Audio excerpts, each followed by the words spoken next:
Allora, buonasera a tutti, siamo qui per presentare l'ultimo libro di Franco Marucci intitolato Calendario liturgico, edito da Castelvecchi. Prima di tutto volevo veramente ringraziare di cuore la Presidente dell'Ateneo Veneto, Antonella Magaraggia, e volevo anche ringraziare tantissimo l'ufficio stampa, la dottoressa Marina Niero e la dottoressa Silvia Menetto.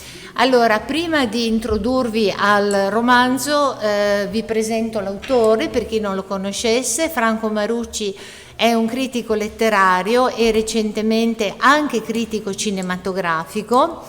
Del 2021 è la monografia uscita per i tipi di Ranzani Editori Hitchcock, il prurito della pistola. Franco Marucci è stato docente di letteratura inglese qui a Ca' Foscari per moltissimi anni, è autore di numerosissimi studi sulla letteratura vittoriana, edoardiana, modernista, sulla poesia romantica, è anche autore di una monumentale storia della letteratura inglese in 4 tomi, che è recentemente uscita anche in inglese. Ha tradotto molti autori. Il lavoro più recente è la traduzione del romanzo di Stevenson, Il riflusso della marea. Nel 2020 ha esordito nella narrativa con un romanzo di formazione pubblicato sempre dall'editore romano Castelvecchi, che si chiama Alto Mare. Allora, 2 parole sul libro. Il libro che presentiamo stasera è una raccolta di 15 racconti o episodi che sono indipendenti, ma che sono di fatto intimamente legati l'uno all'altro, che rivisitano in modo originale e anche in chiave e soprattutto in chiave contemporanea le principali ricorrenze e festività del calendario liturgico, dall'Avvento, con cui si apre il libro, al mercoledì delle ceneri, all'Assunzione e così via. Ora, i protagonisti di queste storie sono storie che sono narrate in prima e anzi più spesso in terza persona, sono persone comuni, alle prese con i piccoli e grandi problemi della vita. Per esempio la caldaia andata in blocco la notte di Natale, che lascia una famigliola al freddo e al gelo, in attesa del idraulico salvatore. E questo lo troviamo nel secondo racconto. Oppure c'è un altro episodio, l'infestazione di vespe, roditori, insetti, gechi lunghi come coccodrilli in miniatura, e soprattutto di piccioni lordatori, che sono il corrispettivo, diciamo, deformato della colomba evangelica, e che assillano la proprietaria di questa villetta, che è una signora, una vera e propria fanatica della pulizia.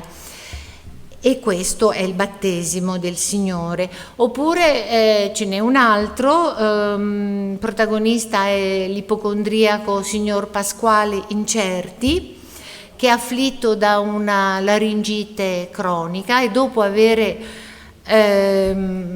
ripetute e non risolutive cure specialistiche, l'Otorino infatti gli comunica che non esiste una terapia che possa guarirlo del tutto, spera in un miracolo. E così il giorno di San Biagio, il santo protettore della gola, ma come lui poi scopre andando su internet, è anche il protettore dei pastori, dei cardatori di lana e via dicendo, insomma decide di andare in chiesa e farsi benedire. Il libro contiene anche una serie di flessioni sulla morte, nel racconto che fa da cornice, e sulla vita dopo la morte nell'epilogo. E qui il protagonista, che è lo stesso e di cui dirò anche dopo, immagina le possibili cause e anche il tempo del proprio decesso.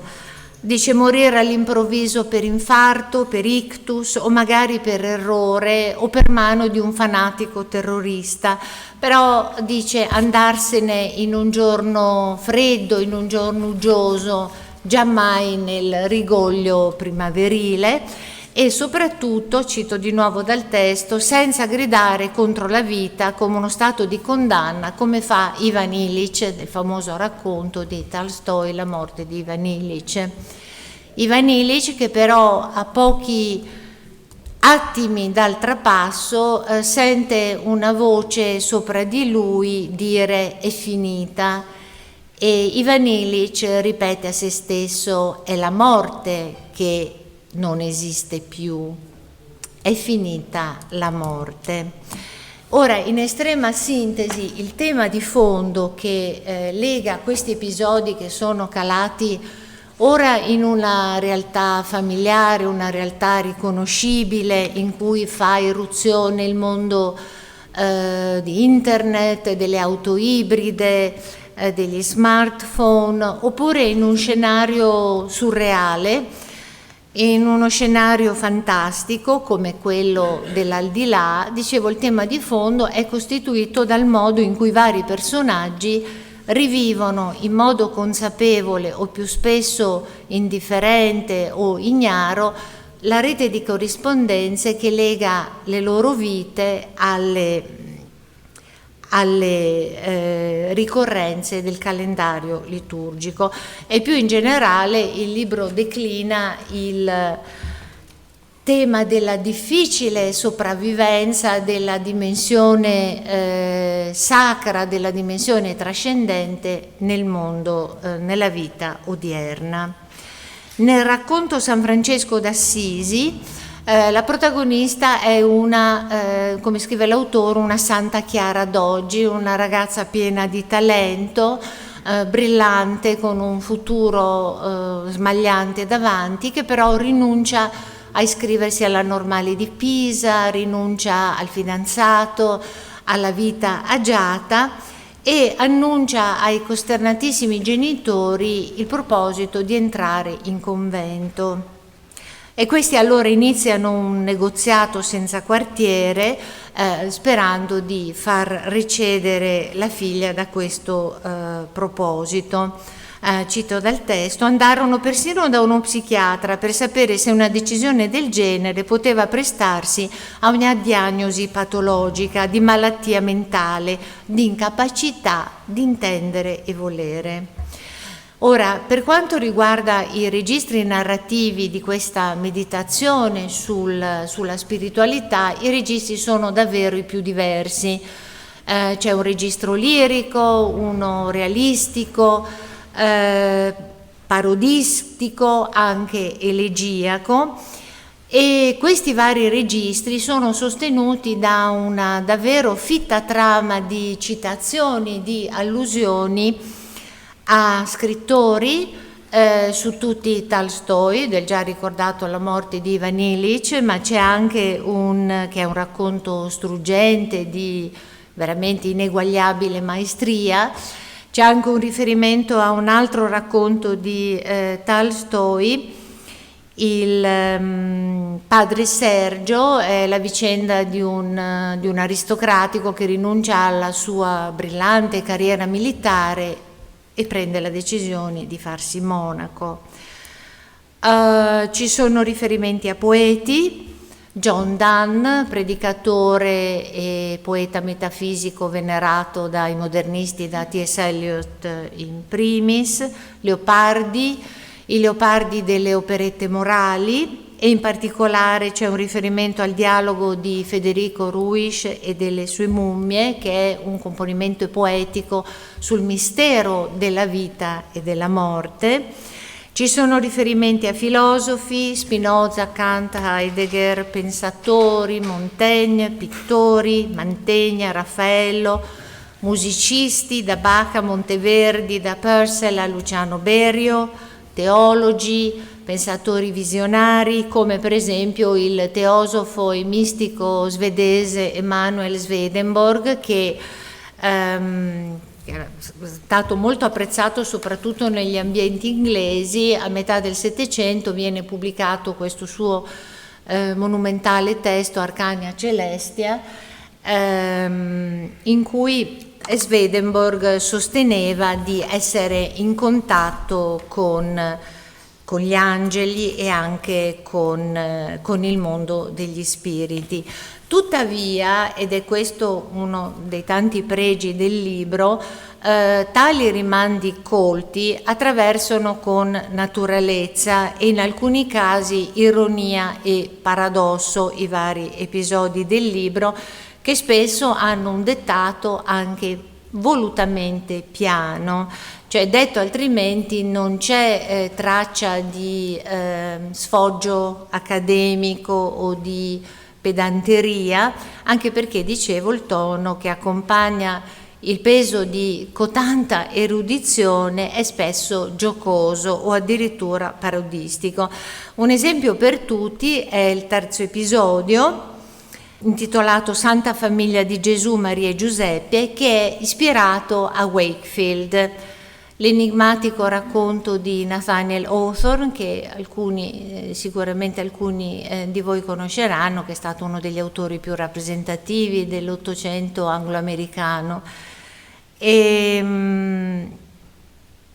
l'autore della lettera famosa scarlatta. E per chi non lo ricordasse, questo racconto è imperniato sulla storia, Hawthorne dice, bizzarra di un uomo di mezza età, mentalmente fragile, sono sempre le parole dell'autore, del tutto privo di immaginazione, il quale un giorno annuncia alla moglie di dover partire per un breve viaggio e, senza l'ombra di una ragione, prende alloggio nella strada parallela a quella in cui vive, siamo a Londra, da cui finge di essersi allontanato, e quasi ogni giorno osserva non visto la propria casa, ma soprattutto osserva come la moglie ha reagito a questo strano abbandono del tetto coniugale.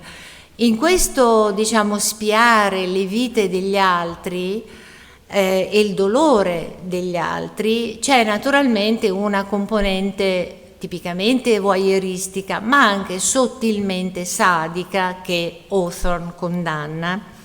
20 anni dopo, quando la morte di Wakefield era data per certa e la moglie si era oramai rassegnata alla sua triste autunnale vedovanza, Wakefield compare sulla soglia della propria casa e riprende accanto a lei la vita di sempre, fino alla morte. E nella sua brevità e nella sua potenza espressiva, questa è una storia di ordinaria follia, una parabola, diciamo, proto-esistenzialista sull'autoesilio, sulla solitudine, ma a livello profondo, più profondo, è anche un racconto sulla incapacità di vivere e naturalmente sulla imperscrutabilità dell'agire umano.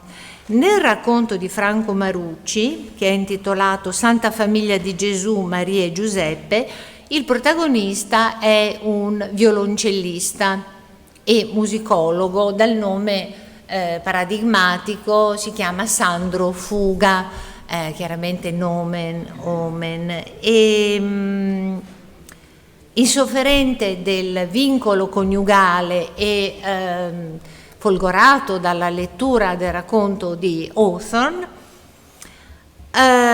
di cui peraltro sono presenti vari stralci nel testo, mentre cerca un posteggio per l'auto, prende l'improvvisa decisione di andarsene, mentre la moglie, ignara e col cellulare fuori uso, lo aspetta al cinema. Rientra precipitosamente a casa e col proposito di orchestrare una vera e propria fuga e di fare il tutto in poco più di un'ora, e dopo l'iniziale così eccitamento e euforia si rende conto però che tagliare i ponti col passato, sparire nell'era delle telecamere, dei cellulari e dei computer senza lasciare traccia di sé è praticamente impossibile.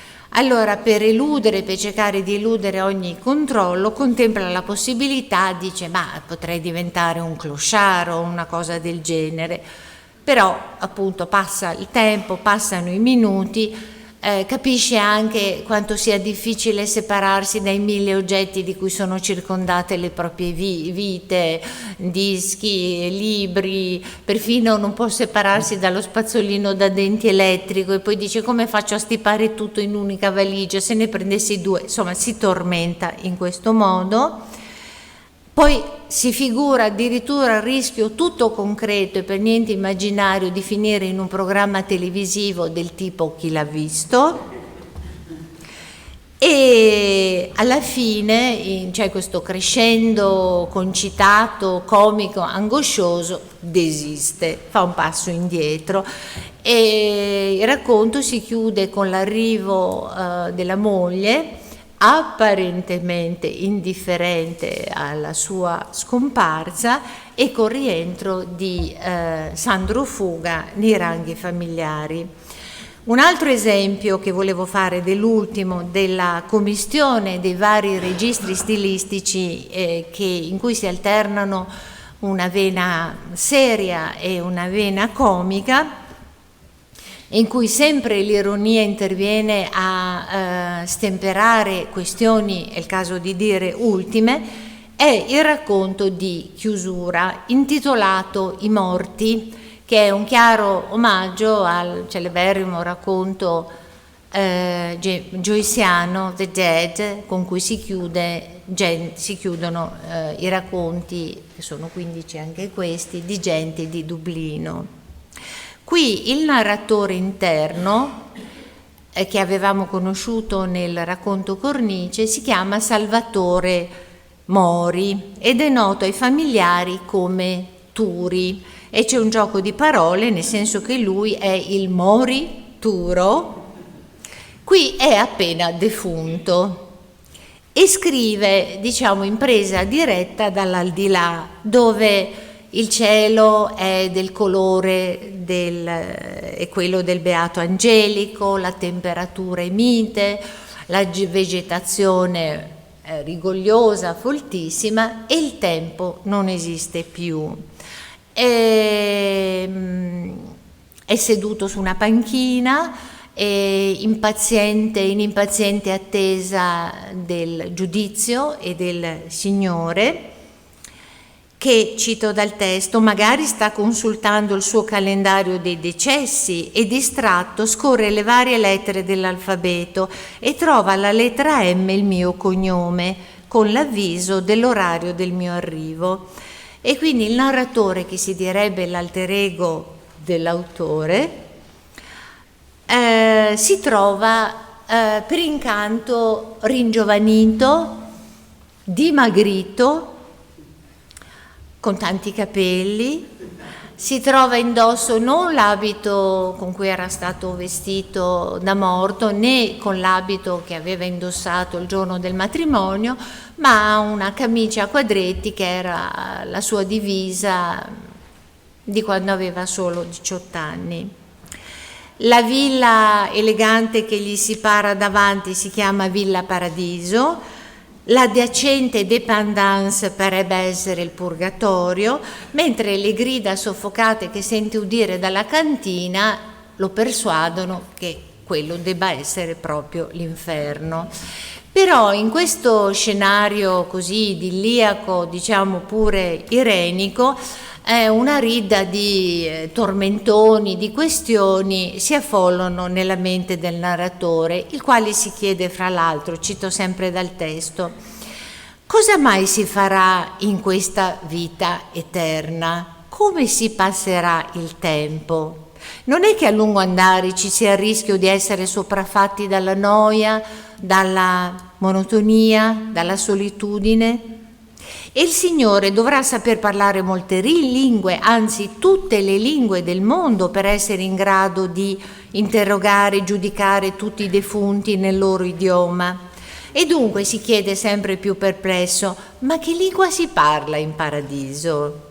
E ancora, il Dio dei cristiani è il solo Dio o convivono con lui in qualche ala della villa o in uno sgabuzzino gli altri dei delle religioni monoteiste, come per esempio Allah, il quale non riesce a scongiurare gli attentati che i suoi fedeli compiono non curanti del suo messaggio di pace? Oppure si chiede: dove sono alloggiati tutti i defunti sin dall'alba della creazione? E il cielo è forse uno spazio simile a quello di Internet?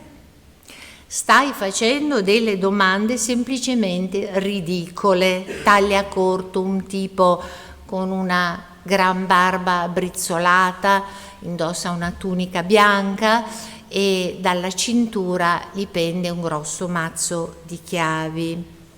E mentre il narratore, queste sono le ultime battute del libro, scorge da lontano i propri genitori, il proprio fratello che aveva visto penare sul libro di morte, li vede giovani, in salute, e, come li ricordava nella sua fanciullezza, San Pietro, perché l'uomo barbuto altri non è che il guardiano delle porte del cielo, gli dice energico, quasi con fretta: alzati, che fai? Smetti di scrivere e cammina, il Signore ti attende. Ecco, allora io avrei finito qui, posso fare qualche domanda? Ecco, la prima cosa che volevo chiedere a Franco Marucci, la prima cosa che colpisce di questo libro è questa costruzione così particolare, l'originalità di questa struttura. Come è nato il libro? Come sei arrivato a costruirlo? Ti ringrazio della ricostruzione così precisa di alcuni racconti di questo libro. Direi che va citata assolutamente in questa fine che tu hai letto l'ultima parola, che è Salvatore. Sì, l'ho dimenticato, perché siccome si è parlato tanto di Joyce, questo libro è nato, diciamo, in un momento in cui avevo appena finito di scrivere un libro su Joyce, quindi un po' imbevuto delle cose che avevo trovato e su cui avevo discusso in questo libro. C'è un libro di Joyce che inizia con la stessa parola con cui finisce, e quindi ho detto, perché non farlo? E appunto la prima parola di questo libro è Salvatore e l'ultima è questa ancora, Salvatore. Quindi ecco, c'è questa struttura di carattere circolare. Allora, arrivo a rispondere alla domanda, partendo anche da quello che Michela diceva all'inizio. Ora, c'è scritto nel frontespizio che questo è un romanzo, e poi uno dice: ma i romanzi sono fatti in un modo diverso, non sono fatti di racconti. In effetti c'è questa contraddizione. Io l'avevo presentato all'editore con l'etichetta romanzo di racconti, che è un'etichetta che non esiste, non c'è un genere che si chiama così, ma perché volevo far rilevare il fatto che ogni racconto si raccorda al successivo, anche se io lascio che il lettore acuto, che è profondo, che non si lascia sfuggire i dettagli, lo capisca. Ci sono quasi tutti i personaggi dei singoli racconti che tornano in un momento successivo. Quindi ecco, già questo è un motivo di coesione e di sutura tra le varie parti, i vari racconti di questo libro. Ripeto, in alcuni casi è evidente tutto questo, in altri casi non lo è.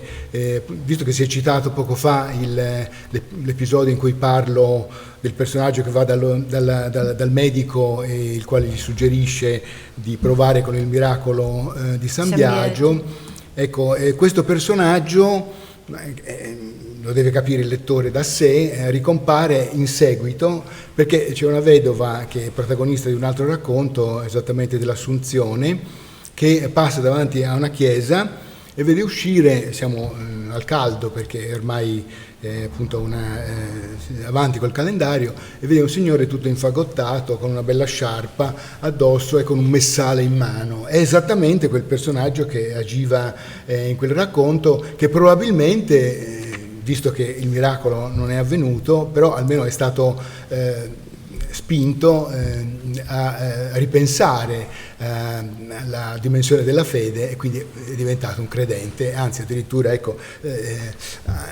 lo dimostra con questo suo abbigliamento. Quindi ecco, questo è un piccolo esempio di come ho cercato di congegnare 15 racconti che ecco, c'è scritto anche nella quarta di copertina, si svolgono idealmente in una, tra virgolette, piccola città, che è anche il titolo di un'opera teatrale di un altro più tardo rispetto a Hawthorne, drammaturgo e narratore americano. Idealmente sono racconti che avvengono lungo una strada, sono abitazioni di personaggi che si conoscono in parte e a volte no, che però si incontrano anche senza sapere che sono vicini di casa. Questa vedova che ho detto passa davanti praticamente a tutti i luoghi dove gli altri racconti si svolgono. Allora chiudo intanto rispondendo alla domanda. Io avevo scritto inizialmente alcuni racconti ma senza pensare di congegnarli in questo modo. L'idea mi è venuta dopo, l'idea che mi ha portato a scrivere gli altri è proprio quella appunto del parallelismo delle vicende con le ricorrenze del calendario liturgico. La difficoltà è stata quella di escogitare delle situazioni che facessero pensare a queste ricorrenze in modo, appunto, come è stato detto, di un parallelismo esatto o anche a volte di un parallelismo rovesciato. Naturalmente Sandro Fuga, tra parentesi, ecco, io dichiaro che tutti i nomi sono, cioè le omonimie sono puramente casuali, ma qualcuno di voi forse saprà che esiste effettivamente un personaggio che si è chiamato in passato Sandro Fuga, che faceva tra l'altro appunto il musicista. Però ecco, questo lo dico qua, ma ecco, non ha assolutamente avuto una vicenda simile a quella che racconto in questo racconto.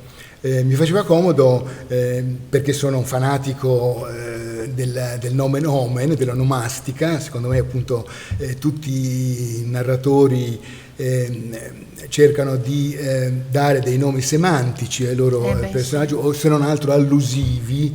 La storia letteraria è piena di queste cose e quindi questo lo dichiaro all'inizio del racconto. Se uno ci pensa, ci sono tanti musicisti che hanno nel loro nome questa specie di codice genetico. Cito per esempio Riccardo Muti come antonimo, certo. insomma, oppure ecco, ho perlustrato molti dizionari di musica per arrivare appunto a gente che si chiamava Soprano. C'è un famoso studioso dell'opera che si chiama così, un sovrintendente di opera si chiama Fagotto e via discorrendo. Quindi insomma ecco, è facile trovare questi spunti.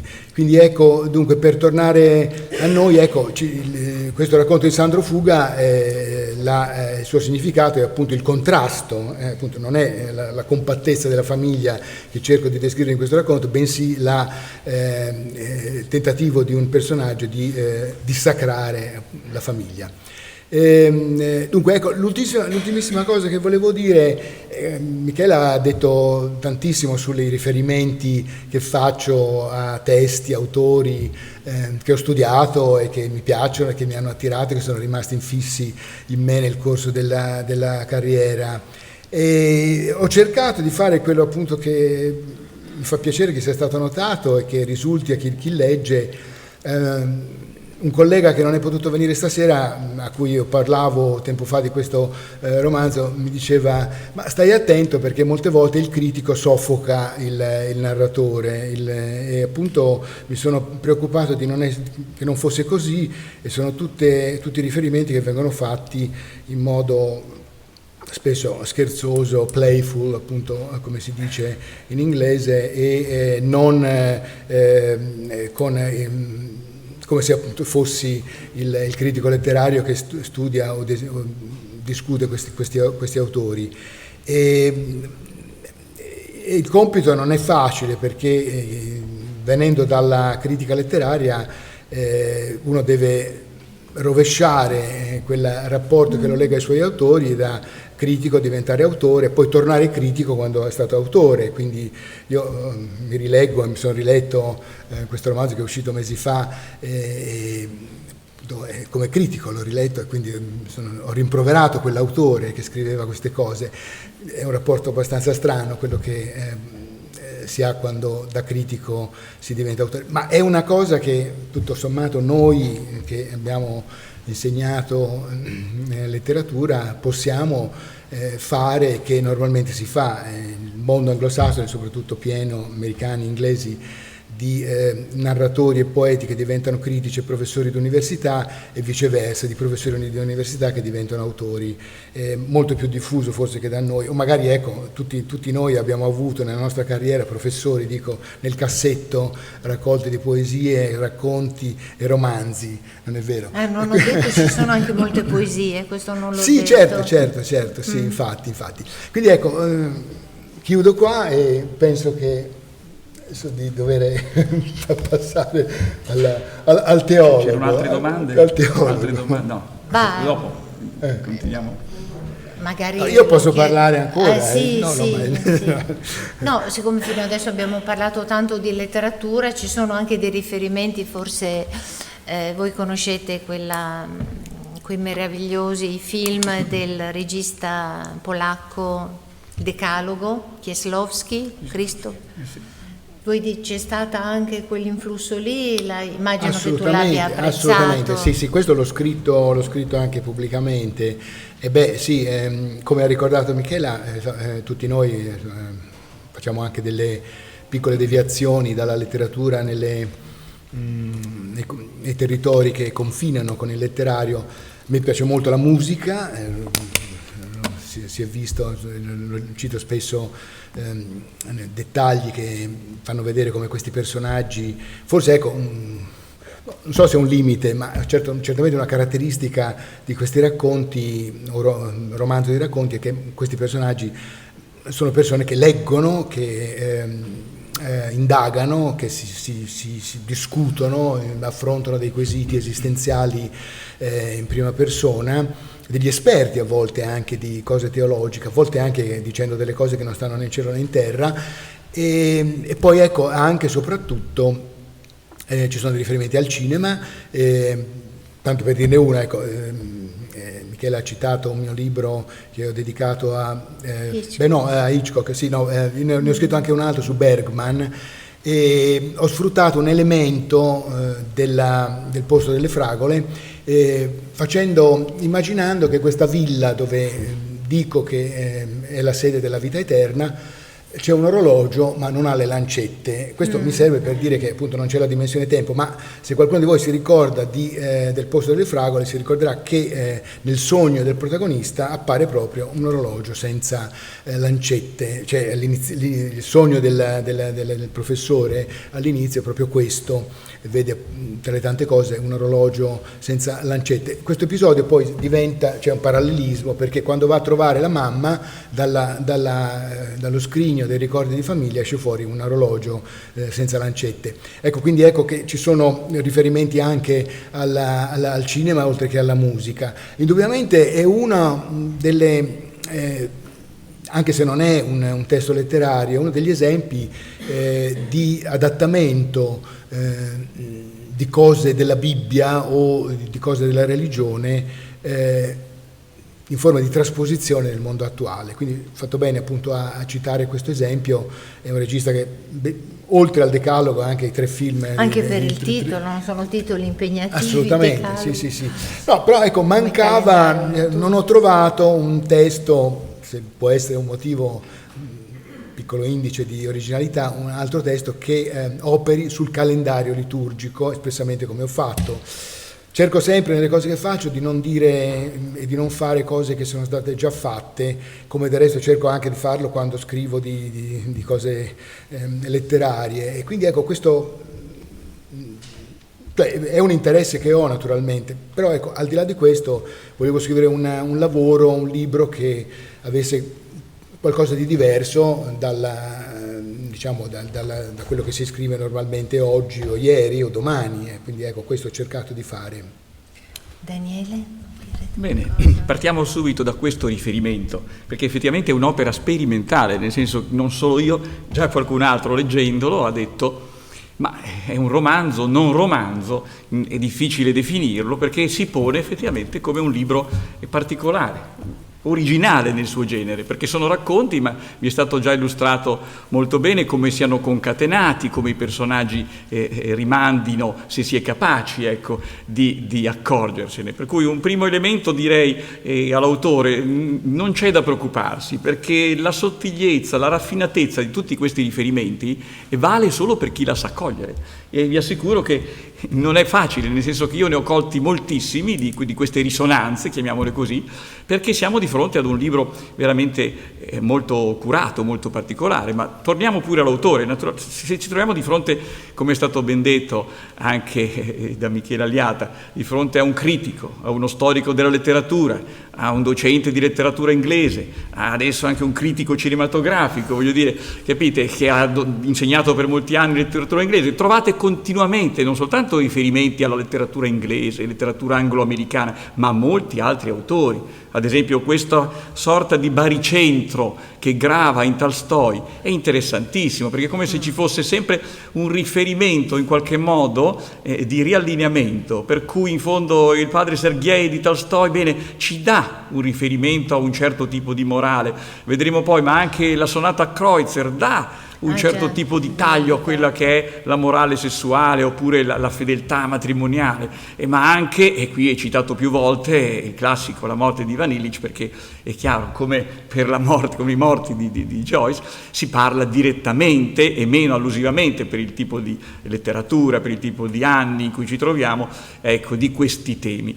Quindi devo dire, è veramente interessante trovare una tale raffinatezza, che è stato già citato molto bene molte volte, e quante risonanze appunto ci possano essere, e non mi avventuro oltre, perché sicuramente io sono conscio dei miei limiti, ne ho perse molte, nel senso mi sono accorto pagina dopo pagina che, ecco, risuonava, rispecchiava, alludeva, citava, ma se io appunto non specialista di letteratura me ne sono accorto, immaginatevi tra di loro che bellissimo gioco sia, e io trovo che sia interessante. Certo, qualcuno potrebbe dire, come è stato detto, non appesantiamo un'opera narrativa con appunto l'approccio critico oppure diciamo la tendenza critica, ma vi assicuro che questo è per gli specialisti. Allora trovo che sia un pregio, gli specialisti sapranno leggere tra le righe e ritrovare tutti questi riferimenti, come per me, e adesso entriamo nel campo teologico, ci sono tutti questi riferimenti di tipo religioso, ma chi effettivamente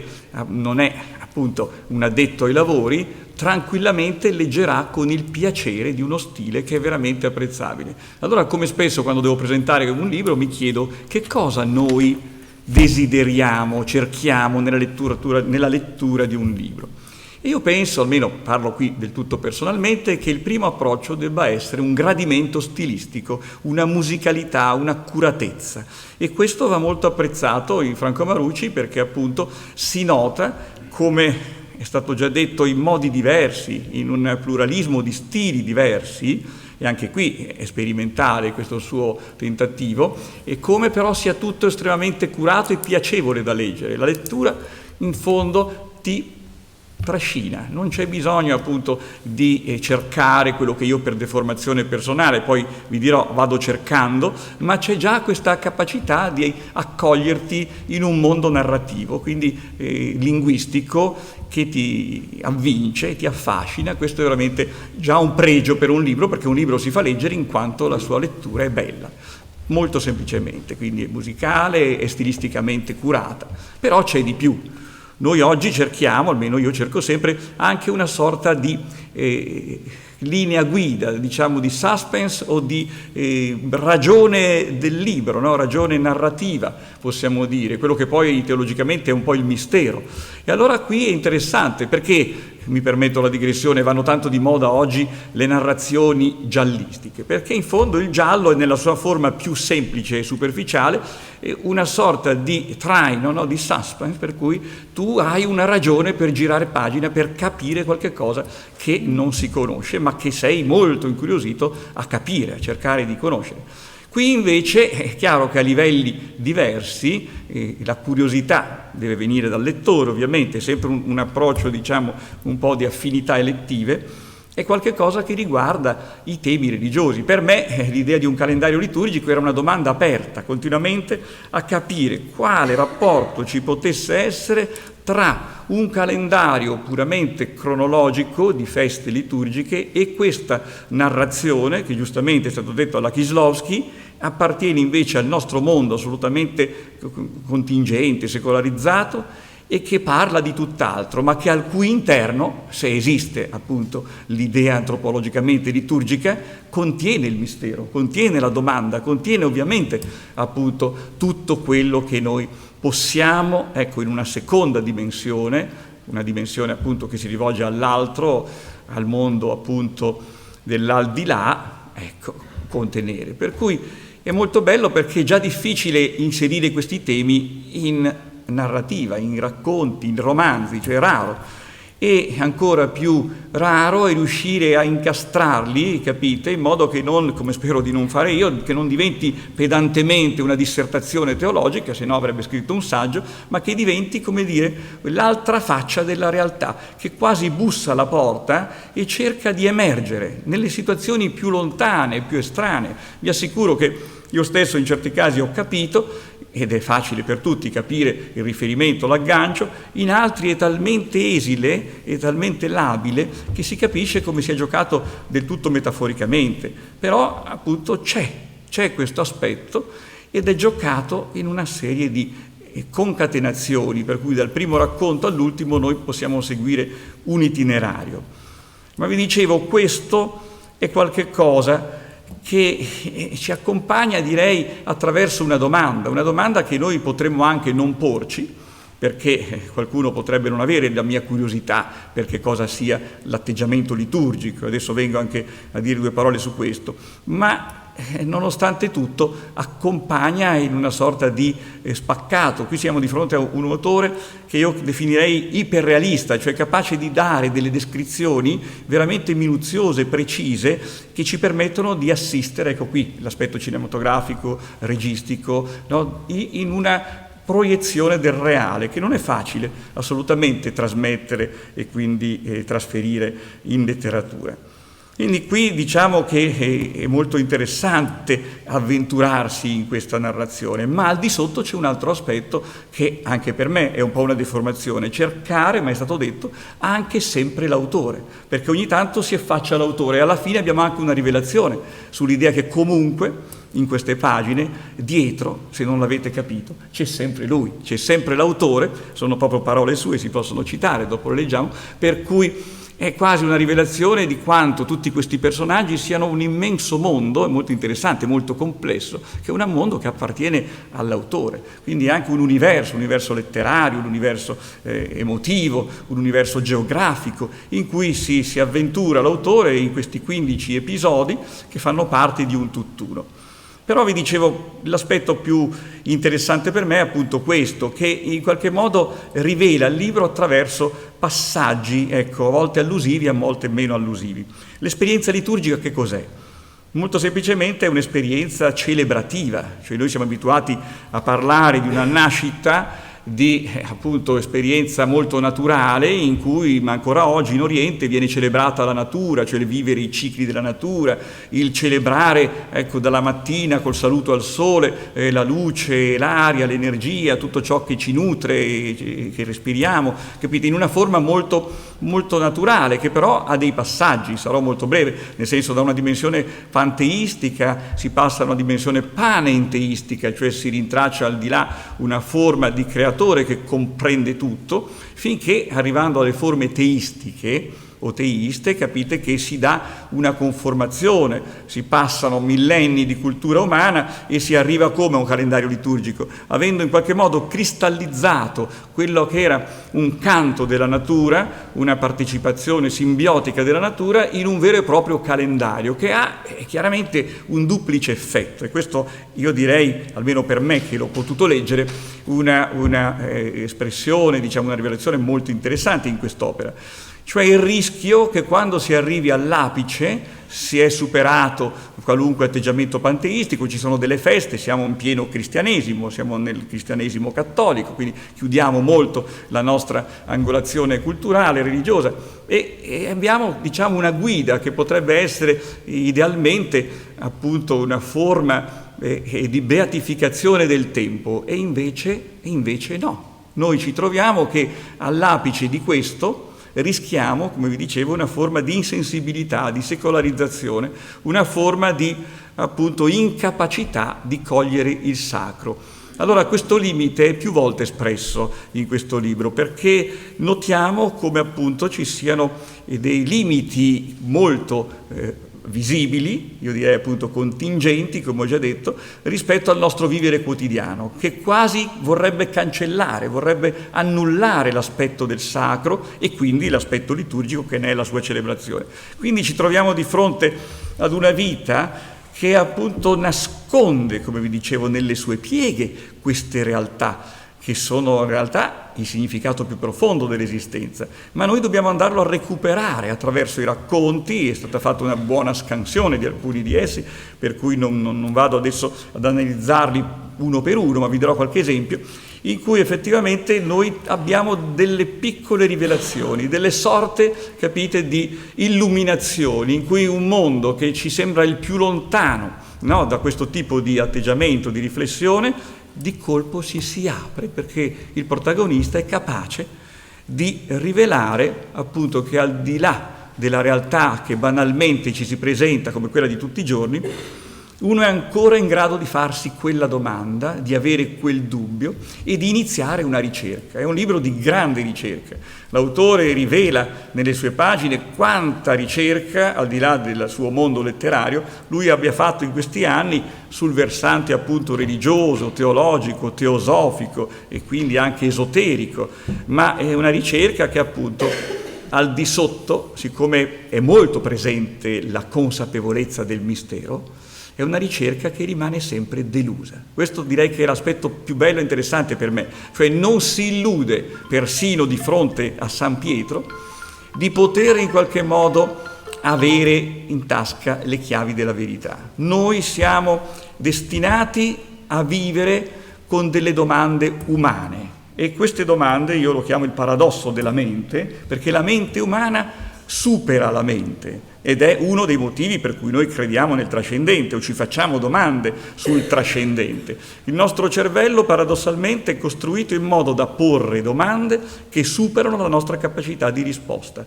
e questo è stato sempre in quello che si chiama appunto la teologia fondamentale uno dei motivi per cui ci si apre al mistero e al sacro, no? Sono i grandi problemi che si aprono di fronte alle possibilità del credere. Come si dice in Oriente, che la vita non può che venire dalla vita, appunto, che la mente però supera la mente, quindi ci deve essere un'aspettativa e che quindi in qualche modo la nostra speranza è che l'esistenza di qualche cos'altro vada al di là della nostra sopravvivenza, altrimenti queste domande rimarrebbero una beffa, no? Una specie di presa in giro. Ecco, qua ci sono dei temi pascaliani che sono presenti anche in quest'opera, cioè la famosa scommessa di Pascal. Cosa rimarrebbe di noi se tutto questo fosse solo un inganno della mente?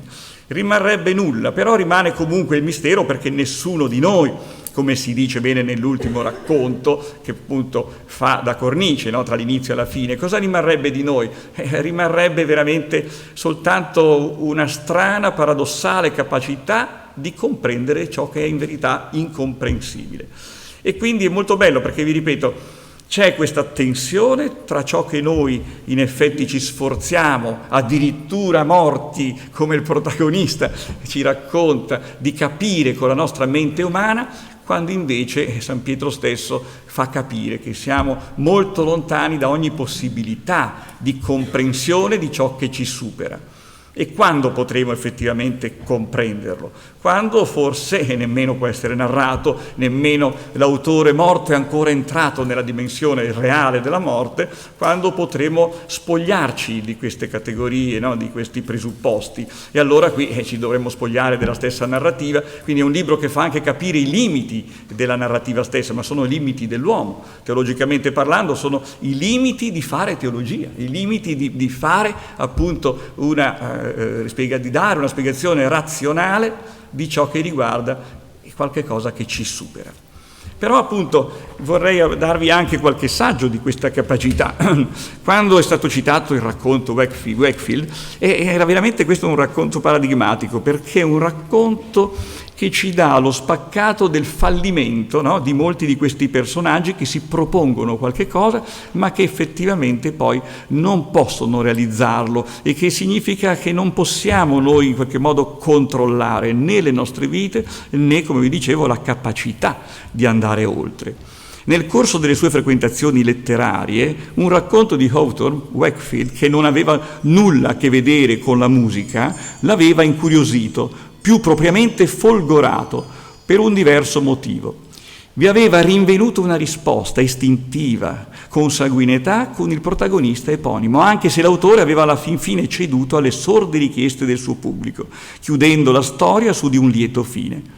Sandro si era anzi sorpreso e subito fra sé complimentato per aver verificato l'enorme suggestione di questo racconto prima di leggerne la mirabile analisi di Borges. E anche se Borges argomenta che la situazione ha sempre la meglio in Hawthorne sul personaggio, sul che Sandro si sentiva di dover garbatamente dissentire. Il piano che Sandro aveva lentamente immaginato e lontanamente ritenuto possibile attuare era tutto sommato il medesimo di Wakefield, con le dovute modifiche e trasposizioni. Si immaginava soprattutto che, dovendolo mettere in pratica, avrebbe cercato di resistere alla nostalgia e al desiderio di tornare nei ranghi, per meglio dire, ne era sicuro al 100%. Ecco, vedete come si muove sulle tracce di un progetto ideale, ma la sua consapevolezza lo porterà, come si dice, a tirare i remi in barca. Questo progetto fallisce, ma questo fallimento è molto significativo perché è assolutamente metaforico del fallimento di cui vi parlavo.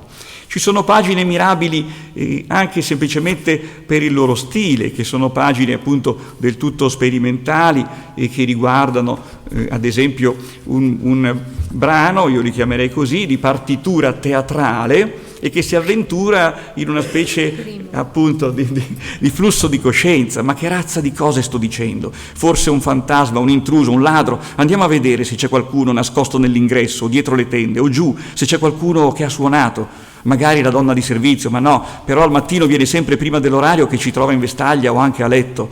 O magari è uno dell'Amazon o di eBay che è venuto con un pacco, ma l'allarme non è suonato. Ah, già è fuori uso. Al portone basta dare una spallata e si spalanca. È tanto che dobbiamo chiamare la ditta a ripararlo. Preparano carichi pesanti e poi li mettono sulle spalle degli altri, ma da parte loro non vogliono muoverli neppure con un dito.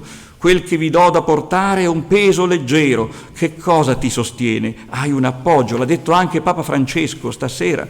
Il nucleo incandescente che sorregge l'esistenza al di sotto delle nostre qualità e dei nostri difetti, più forte delle ferite e dei fallimenti del passato, delle paure, dell'inquietudine per il futuro. Se il capofamiglia sapesse a che ora della notte viene il ladro, starebbe sveglio e non si lascerebbe scassinare la casa. Non sono uno che ha visioni, allucinazioni, apparizioni, uno meno mistico di me, è difficile trovarlo. Sì, magari il ladro che verrà di notte e la potenza divina scenderà su lei come un'ombra. Capite? È interessante questo gioco in cui gli stili anche si alternano, è veramente secondo me una delle qualità principali. Io potrei appunto parlarvi di queste forme di interrogativi che ogni tanto emergono, ma mi è molto più caro invece entrare in questi scherzi anche stilistici. Però a volte emerge più chiaramente come appunto attraverso riflessioni che vi dico possono essere anche di tipo letterario o filosofico, poi prende fuoco invece un timbro prettamente teologico. Una nuova idea era lievitata fino ad assumere col tempo una forma semidefinitiva. Mancava solo la vera e propria stesura. Aveva creduto da principio di poter impostare una sceneggiatura in forma di adattamento della passione, morte e risurrezione, riprendendo il canovaccio evangelico ma puntando sulle figure marginali e di contorno. Ad esempio Nicodemo, che appare e riappare nel Vangelo di Giovanni, o il Cireneo, o Giuseppe di Arimatea, che avevano anche una scia leggendaria posteriore da protagonisti di romanzi di avventure, o Barabba o Malco. Questo Malco, che appare una sola volta nei Vangeli, Poteva diventare un Malcolm inglese, al quale capita la stessa strana disavventura, il taglio di un orecchio da parte del braccio destro del caporione di una gang. Poteva essere la sadica e barbara punizione inflittagli per essere stato testimone di uno sgarro. Infine Pilato e la moglie, che come molte donne ha un naso più fino dei maschi e giudica Gesù innocente. Capite? Ci sono delle aperture che allora si lasciano leggere direttamente, però soprattutto c'è una ricerca. Ad esempio in questo racconto, dove si è stato detto si cerca di capire come mai un otorinolaringoiato dica al suo paziente non le rimane che il miracolo. Allora un paziente che sta per sbattergli la porta in faccia è un paziente molto più sofisticato della persona media. E che cosa fa? Riflette, in lui risuonano queste parole e inizia una lunghissima, poderosa ricerca. Una ricerca che si imbatte in tutte le gradazioni storiche del miracolo, cioè, il peccato è un altro argomento successivo, cioè come mai, come è stato definitivo, cosa può essere miracolo e quali appunto espressioni canoniche sono state espresse nei secoli. Ma tutto questo, ecco che ha i suoi limiti. Per la sua personale forma mentis, Pasquale non credeva ai miracoli, o meglio, poteva ammettere per pura ipotesi quelli di Gesù, ma la teologia ufficiale stessa aveva rapidamente ricostruito, a parte i miracoli di Gesù, non impone obbligatoriamente di prestare fede a tutti gli altri, che si tramandano come realmente avvenuti. Diceva no, infatti, infastidito, scusatemi, alle superstizioni più varie, ai ferri di cavallo, ai cornetti, ai rosari pendenti dallo specchietto dell'auto, ai miracoli di San Gennaro e di Padre Pio. Era scettico persino sui miracoli di Lourdes, di Fatima e del cammino di Santiago di Compostela. Procedendo nelle sue ricerche, cercava di confermarsi nel suo scetticismo, ma era disposto al tempo stesso a dubitarne. Indagava, scavava, voleva vederci chiaro. Si fece per esempio recapitare a casa i 6 volumi dell'Enciclopedia delle religioni della Vallecchi, opera posseduta da un decrepito zio appena defunto e che aveva un peso notevole in chili e anche in dovizia di voci e di informazioni generali e specifiche. Ma, ahimè, sui miracoli aveva trovato solo un breve articolo molto spiccio.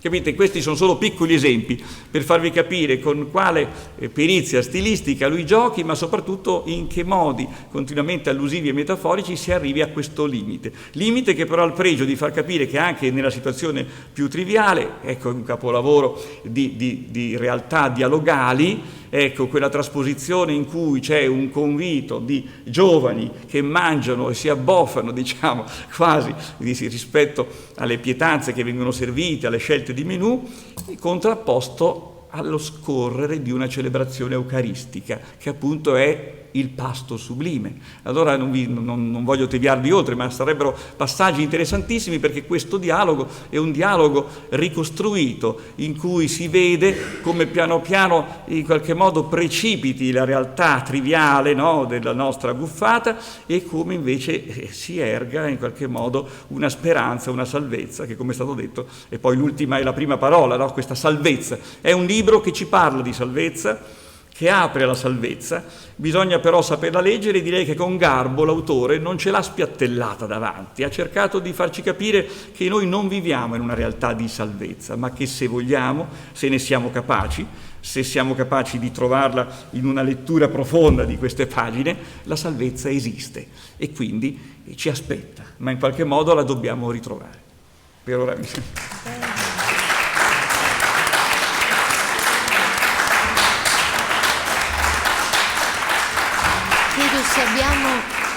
Se abbiamo ancora 5 minuti, se c'è qualcuno che vuole fare una domanda all'autore. Ecco, la professoressa Bianca, poetessa Bianca Tarozzi. E benvenuti a tutti, sono felice di essere qua. Io volevo soffermarmi proprio su Wakefield e anche commentare quello che è stato detto sulla detective story, cioè sul racconto, il libro poliziesco che ha questo immenso successo. Ma nel poliziesco c'è sempre una soluzione finale. Il mistero è sempre spiegato. In Wakefield obietto sull'idea che ci sia una happy ending in Wakefield. Totalmente d'accordo. In Wakefield c'è il ritorno del protagonista, che è misterioso quanto la sua fuga. Inoltre c'è una differenza tra la piccola città e la metropoli, perché Wakefield è in una metropoli e nella metropoli l'identità è annullata. Ecco, quello che vorrei suggerire all'autore è che è vero che è difficile scomparire, però si è verificato, appunto, chi l'ha visto cerca di recuperare questi che sono scomparsi. Uno può diventare homeless, fare il barbone, eccetera. La cosa interessante che ho letto ultimamente è la vita virtuale, cioè dei social. Quella può sparire. Ho letto sulle notizie della CNN che una di queste voci non so se fosse Facebook o che ha annunciato la propria morte imminente ed è scomparsa per 2 anni. Poi è ricomparsa dicendo no, non ero morta, continuiamo questa interazione. Ecco, vorrei suggerire all'autore di entrare in questa contemporaneità così terrificante per esplorare il mistero. In Wakefield il mistero è evidente, ci sono delle ipotesi su Wakefield, ma nessuno è in grado di spiegarlo. E forse il libro lo leggerò senz'altro. Penso che come Wakefield non sia spiegabile, perché forse invece il protagonista del racconto è spiegabile, non scompare, torna a casa. Non so se sia spiegabile o no, ma in realtà la grandezza di Hawthorne è quella di rappresentare, scusate, il mistero dell'individuo. Mi scuso, avevo tolto l'audio, ma evidentemente non sono capace. È una voce dall'alto. Tutti l'avevamo tolto. Vi ringrazio, trovo molto l'abbiamo... interessante quello che è stato detto. Posso rispondere? No, grazie della domanda, sicuramente tornerò su questi punti che hai sollevato. No, volevo precisare che io non sono un americanista, sebbene abbia scritto su Hawthorne, specialmente su un romanzo che mi piace quasi più della Lettera Scarlatta, cioè Il fauno di marmo, The Marble Faun, e i racconti li ho letti con molta attenzione. Però ecco, non è che il mio romanzo ruota sul racconto Wakefield, l'ho usato semplicemente, tra l'altro ho attribuito queste riflessioni e queste suggestioni al mio protagonista, quindi non sono io che scrivo in prima persona e né tantomeno potevo fare un lavoro esegetico e interpretativo su questo racconto. Mi interessava ruotare quello che fa i fatti di questo personaggio immaginario sulla base di questo esempio del racconto di Hawthorne.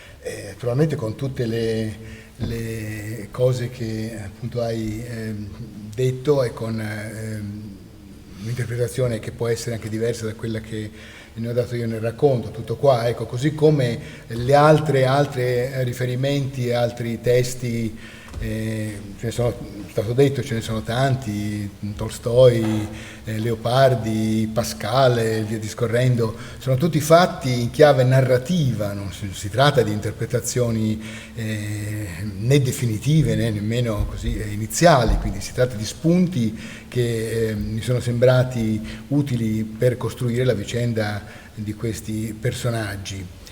Per tornare a un altro punto, se posso appunto allargarmi un attimo, ringrazio Daniele per le cose che ha detto, che sono tutte giustissime, quindi sono d'accordo al 100%. Volevo sottolineare, ecco, che l'unico modo che un narratore può fare per discutere questi problemi, che sono grandissimi, la vita, cosa c'è dopo la vita eterna, cosa ci attende, eccetera, eccetera, l'unica cosa è poterle fare, credo, nella chiave che ho usato io. Nel racconto finale di materiale teologico ce n'è tantissimo, ma ho cercato di, diciamo, ridurre la solennità e la profondità, così l'importanza di questo materiale, usando questa chiave giocosa di San Pietro, che ne ha piene le tasche delle domande di questo personaggio, e che gli dice continuamente: ma senti, mi stai scocciando con tutte queste cose che mi stai chiedendo, aspetta, arriverà il Padre Eterno, te le spiega lui, ecco, è inutile che tu mi domandi se Swedenborg ha detto bene e quindi ecco, tutto questo io mi sono documentato in realtà, ecco, perché tra l'altro mi fa piacere di aver citato anche un libro del Papa Benedetto, che è morto pochi giorni fa, quando ancora non era Papa, ha scritto un libro intitolato appunto Escatologia, e quindi l'ho citato, l'ho letto, ma naturalmente senza sapere ancora quello che sarebbe successo naturalmente in questi ultimi giorni. Quindi c'è tutta una materiale su cui mi sono documentato, che ho cercato di diluire, di semplificare nel modo che appunto ho detto. Perché questo è un romanzo e non un trattato. Qualcun altro che vuole intervenire? Sono qua, se volete chiedere. Sì, ecco, no, l'ultima cosa che volevo dire, ecco, mi fa piacere, ecco, che sia stato letto una cosa che mi pare così sia.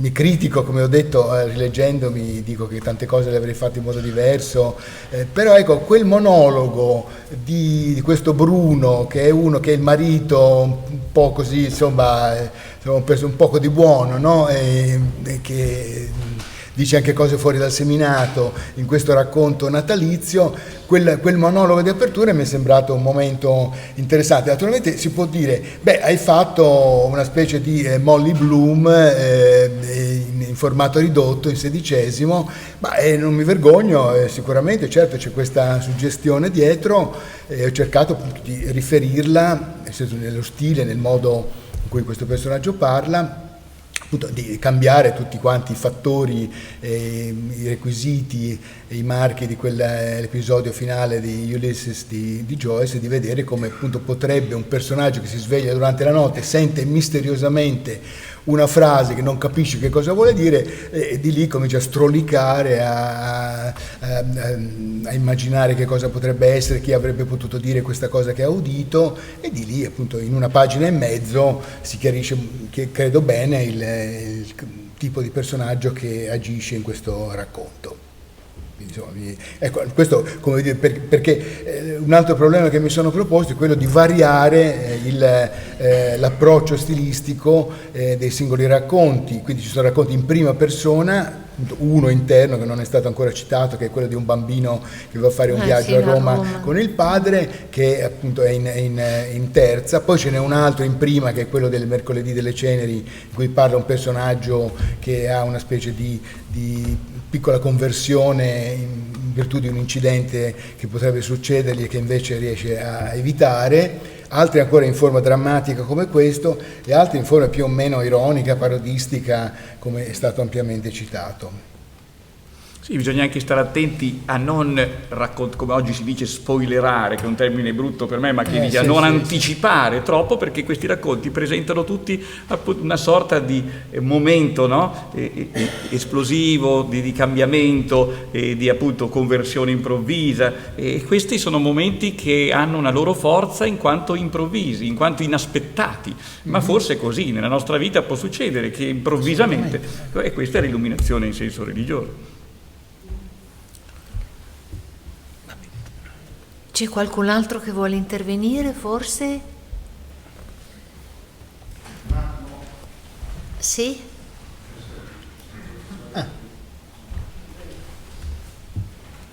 Ecco, io ho seguito con molta attenzione e mi sono parsi temi di grande interesse e soprattutto trattati con mano felice. Ora la domanda che mi viene spontanea è questa.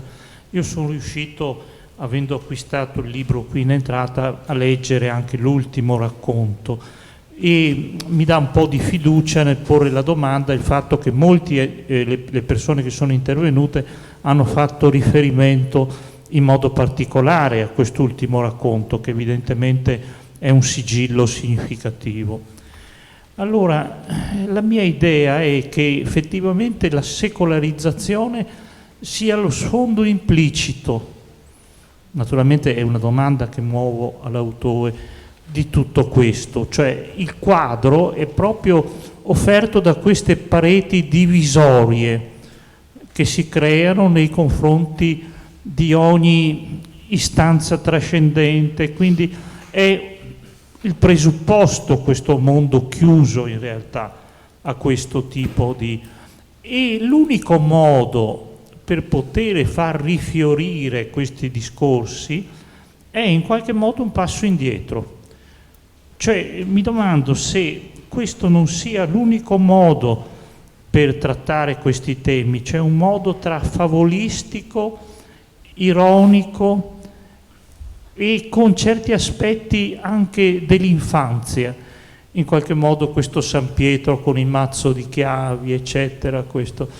Ecco, mi domando se questo non rischi alla fine per addormentare, per paralizzare quelle domande che giustamente poi Daniele in qualche modo vede sullo sfondo, nel senso che le persone poi si accontentano necessariamente di questo limite, di questo orizzonte e rimangono confitti a questo aspetto.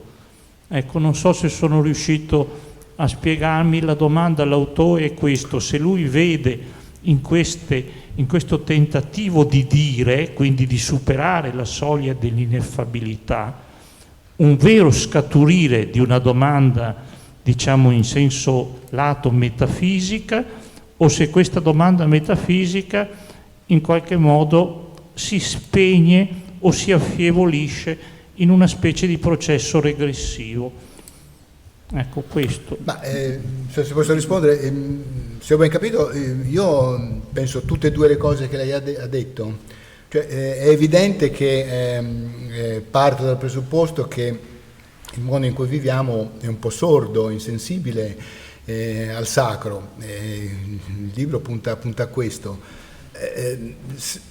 L'altra cosa non lo so, sicuramente le risposte sono di due tipi, come ho cercato di dire. A volte queste folgorazioni portano avanti alla riscoperta di questa dimensione, altre volte certi personaggi rimangono invece sulle posizioni che avevano, quindi è un po' quello che succede oggi, no? La fenomenologia di quello che accade, con una prevalenza sicuramente della, come dice lei, della secolarizzazione che ci circonda e che è un po' un portato dei tempi, no? Quindi, lei ha parlato di un ritorno indietro.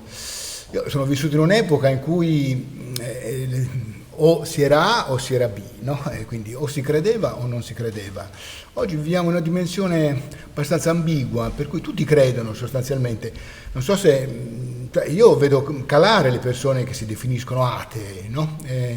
E quando vivevo io, gli atei erano uno sì e uno no. Quindi oggi c'è formalmente un avvicinamento alla fede, ma probabilmente è una fede di carattere orizzontale. Io ho studiato, e così sono un po' anche nostalgico, di una dimensione verticale, non della dimensione orizzontale. E purtroppo anche le posizioni attuali della Chiesa sono molto orientate verso l'orizzontale che non il verticale, no? Ecco perché adesso si va appunto anche riscoprendo la personalità di questo pontefice, con tutti i risvolti polemici, così di gossip che circondano la sua scomparsa. Però era un pontefice che difendeva la verticalità. Oggi appunto trovo che, forse dico delle cose eretiche, non so, ma ecco che la tendenza è un'altra. No, e questa è proprio la difficoltà, cioè anche il carattere liturgico, parlando di calendario liturgico, è questo doppio aspetto, cioè di una orizzontalità che fa percepire la complementarietà di tutte le cose, e la verticalità che invece fa percepire la relatività della creatura rispetto al creatore, quindi la nostra creaturalità. Purtroppo siamo tutti umani, anche i papi, e si tende verso l'una o verso l'altra. Molto difficile un equilibrio, quindi giustamente cerchiamo di vedere anche queste figure come complementari, cioè ciò che manca all'una ha avuto l'altra, ed è difficile appunto che ognuno di loro possa essere completo, perché questa realtà appunto liturgica, che poi è del mistero, è complessa, cioè, e quindi si fa fatica a essere uomini verticali e orizzontali, però la croce ha due bracci e noi dovremmo esserlo contemporaneamente. È vero, sì, è vero, sicuramente. Sì. Bene, allora grazie a tutti.